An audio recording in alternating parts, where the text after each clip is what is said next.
All right. This is Tony Madson for the Wild Cardinal Network. I'm here on a Wednesday evening at the Rusty Coles Fieldhouse to speak with Justin Murray, our defensive line coach. How you doing tonight, Coach? How's it going? Well, congratulations on 4-0 so far this season. How's that feel, and how's the team reacting to that? I think it's great. It's awesome. The kids are getting comfortable. They're buying into the process. Coach harps on it. It's just like buy into the process, and everything will come to fruition. They're growing, and we expect it, and they expect great things to happen when they listen to the process. The defensive line themselves. Let's talk about those players themselves. Can you name them off to me? Yeah, I got Andrew Cordy, Sam Crosby, Keller, Calvin Sears, Landon Loftus, Gavin, Colin. It's a good group. It's a good group, yeah. Yeah, so they're all growing up and getting into the flow of the game. So. Now, Colin Sears, he wasn't really listed as a starter towards the beginning of the season. Has he had a really good progression throughout the season? It seems like he has. He has. He's actually getting into the flow of things. It's just the process of like getting into the flow of the game.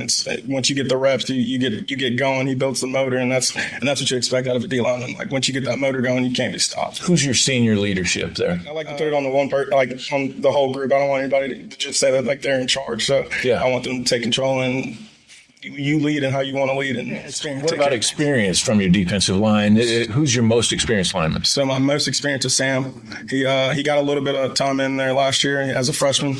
He got thrown into the Wolves week 1, and he got to play in a few more snaps in week 2, and then we just kept growing with it. And you can tell he's worked on it, and the process is he trusts in it.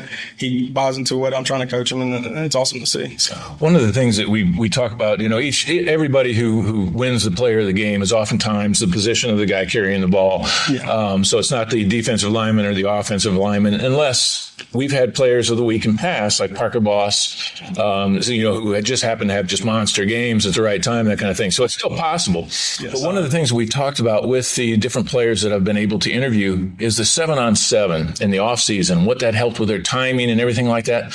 What does the defensive lineman and the offensive lineman do in the offseason to kind of help with their timing? It's more or less it's a bond. Like, how that 7-on-7 group, they get to go play so many reps, they get to play so many games. Like when we get out there during the summer, it's just more or less just going through like your footwork, going through what you need to expect and what type of blocking situation would you expect when you get a down block, things like that.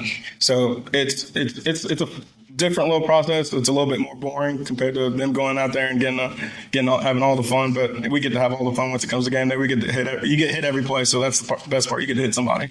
So that's. Tell me about Daphne has a 7-on-7 big man, they call it. Tell me a little bit about that.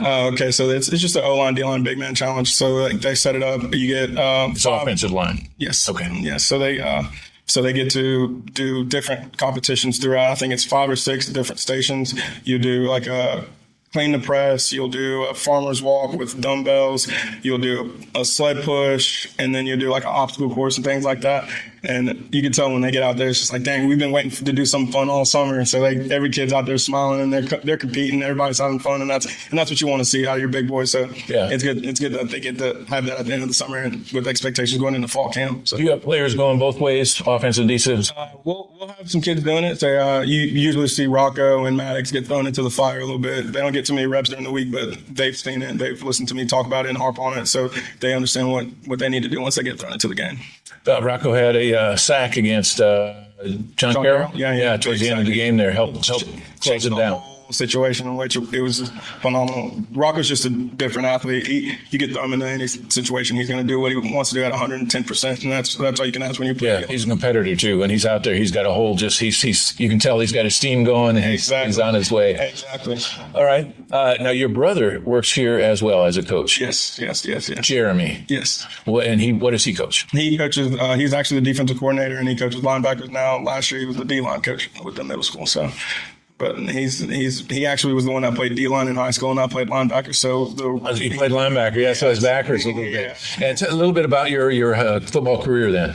Okay, yeah, I played from when I was yay tall to I graduated high school, and it was a good fun 12 years or so. I got to win a state championship, things like that, and hang out with some good friends and meet new people. So when did you graduate from Spanish Fort? 2013.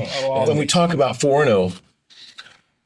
Is there any kind of danger of once that becomes not only fun, but it becomes pressure? just a little bit. You get a little, I won't say pressure, but you get comfortable and you think that you can walk into any game situation and think that, it's going to be a cakewalk, but you just can't really go in with that mindset. You got to be ready to go, knowing anybody could come and upset you at any moment. So you just got to go out there with your head tilted high, confident, but you still got to do the X's and O's and doing everything with your coach correctly. So when we look at the rest of the season, we see, of course, region games upcoming and a bye week in the middle of the season. I've asked everybody about that. Is that a good thing for you? I think it's a good thing because I don't know if you've noticed, but I've got Keller out right now. He's had a hamstring issue for a while. So hopefully with the bye week coming up, we can get him back by the Jackson game, or we can get him back somewhere in between. So it's good just so you can get some time off and get your body well rested and everything like that. So I think it's really convenient. That is, actually, and it'd be good to have him back. We've got kind of a tough schedule, or the toughest part of our schedule coming up. And we don't even mention UMS Wright as the last game of the year. So as we prepare for the playoffs, and we're going to make the playoffs, there's no question about that. Does that last game against UMS Wright, does it stand as kind of a warm-up for the playoffs? Is it something you trepidated about, or? I think it builds you ready because you're going to play teams that are like that in the playoffs. Like you're going to be in dogfights when you get in the playoffs. Like when you make the playoffs, everybody makes it for a reason because you were good enough. So you're not going to be playing any teams that are 0-10 clearly. So you're going to be ready to go, and you're locked in and loaded, ready for war going into the playoffs. As a fan, of course, that's what you want to hear. We heard Tucker Tomlinson last week. I asked him the same question, and he said, no, you want to keep the juices flowing, and you just want to keep marching along. Absolutely. And so that's good to hear from the coaches and players as well. I do want to ask about that. We have one of the smaller coaching staffs in the area, probably that I've seen in quite a while. Oh, yeah. What do all those other coaches on all those other teams do? They do all the legwork. When all of us, we just disperse it between all six of us, and so it's different. It's neat because we're a tight knit group, and we're not scared to talk to each other. Yeah. Let anybody know like what needs to be changed, what works out. So I think it's pretty cool because you got so many voices in the room when you have 15 coaches. So yeah. I like that we're a small group and we're all close, and it's fun. And they've all, it's been consistent for 4 years. Everybody's been here. Yes. There's been a couple of additions. Yes, we've had a couple. How long has you been here? This is my fifth season with St. Michael, so it's been awesome, and I've enjoyed every second with it. And your brother is in fifth year as well? Yes, sir. Yeah, so it's been a good trip. Me and him came on board at the same time, and we've loved every second of it. We'll have to interview him next week. All right, well, one last thing. As far as the defensive line, we're looking at, like I said, the brunt of the schedule coming up after that bye week, and we look at players like at Jackson. Some of these guys have some big players. Yeah. We don't necessarily have the best size in the region. How do we prepare for something like that? Like I tell my guys, we're never going to be the biggest group, but we're going to be the smartest and quicker group that we ever match up with. So you do what your coach, use your fundamentals, and you got to fly off the ball. You got to come like a crazy wild man and just go, because when those bigger guys, they're a little bit slower typically. So you got to use your quickness and use your technique and be ready to go. So I think they're ready for it.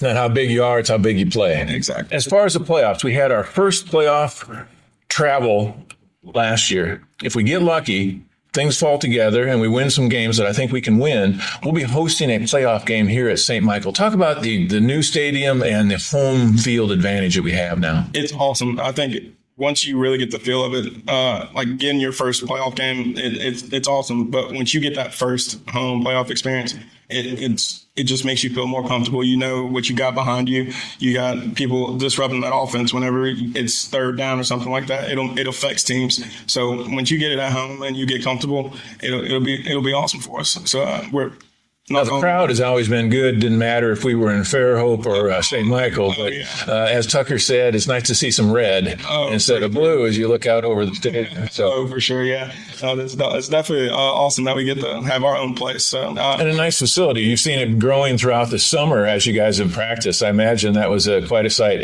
First, it looked like tractors moving dirt, and then slowly came together. Yeah, so the turnaround was awesome. And we love being out there, say, on Thursdays when we get the door walkthrough. That's when it really settled in for our first walkthrough earlier in the year, as Coach Rivers was out telling. I don't call it walkthroughs actually, but practice on Thursdays, and it just felt real, and then we were getting ready to play our first game, so Yeah. it's cool. It's a very nice facility. We're very lucky to have it. So For sure. and to be just a part of the beginning of it and everything is very special as well. Yes. And to be part of this season so far has been very special. I've been very blessed to be part of it. Happy to have you here, Coach. Good luck and safe play this week. Thanks you for coming. Appreciate it, Tony.